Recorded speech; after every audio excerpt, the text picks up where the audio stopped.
Matt, I don't know about you, but I'm very glad that we have Afterburner Climax on a console now after so many years. Very simple port, I would say. It's just a straight up arcade game with some sprinklings of extra stuff, but you know, I think that actually works well in the as a downloadable game. I think it works really well. I think I like the EX options. I mean, I wish, at least I haven't seen all everything you can unlock, but from the sense of it I get is most of what you unlock is kind of new options and ways you can tweak and make it easier or harder. As you keep playing the game, you unlock these EX options. Yeah, these are sort of cheats and tweaks that you can it'll automatically always fire your gun, or always fire missiles, or infinite climax power, which is the bullet time move thing that you can use to lock onto a bunch of guys at once. That's how I was just playing. I had this huge reticule.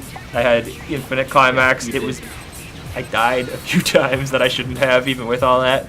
But it makes you super powerful. But at least the way I was playing didn't make me any less vulnerable. No. I also found it kind of weird that it's one of those things we have to keep playing to unlock that sort of stuff. You don't the more you fail, the more it gives you options. No, I mean, even the more good you are, the gooder you are, even. Past initial point 1. Roger. New heading 230. Identified area 2.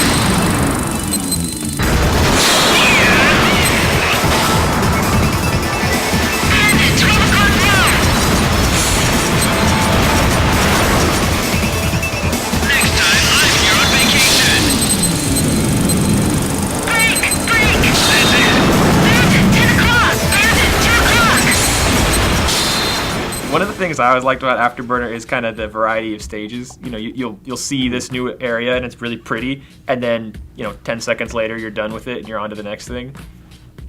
Give or take 10 seconds. But so I like basically how much effort they put into these things that don't last very long. Even though the whole game is super short, if you know what you're doing, you'll beat it in 20 minutes or something. Yeah. But it feels like they could have just slowed it down and they would have had a substantial game there. It just they choose to make it faster, which is what makes it fun. The backdrops and stuff really do look really good, as good as the old game did back then in the late '80s or whatever. Yeah. Just you move from the sea to volcanoes and the cities and stuff like that. There are some levels with certain objectives and tiny little objectives like that. You have to pursue a stealth bomber and keep that in your sights and then shoot that down, which can be kind of hard sometimes because you're flying through a canyon and it's a narrow canyon. If you get hit, you're basically screwed. But all that stuff is just extra ways to get points, which I guess is helpful, seeing that the only online stuff is the leaderboards. Stay sharp. Good. Well done. The last thing I want to do here is to platoon. Target down. Clear for mark.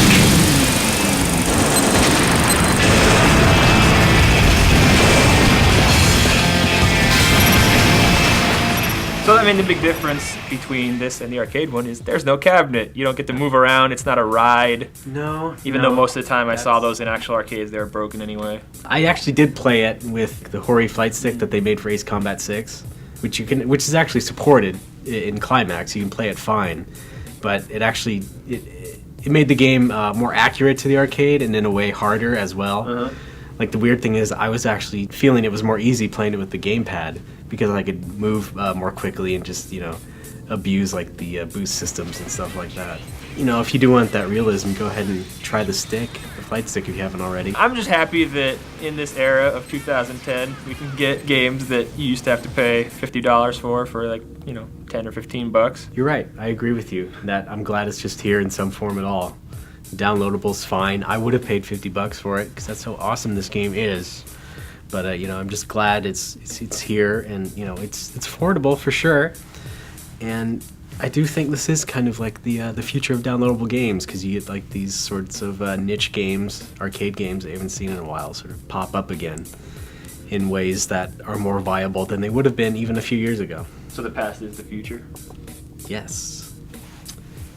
You're so much keener than I am, Matt.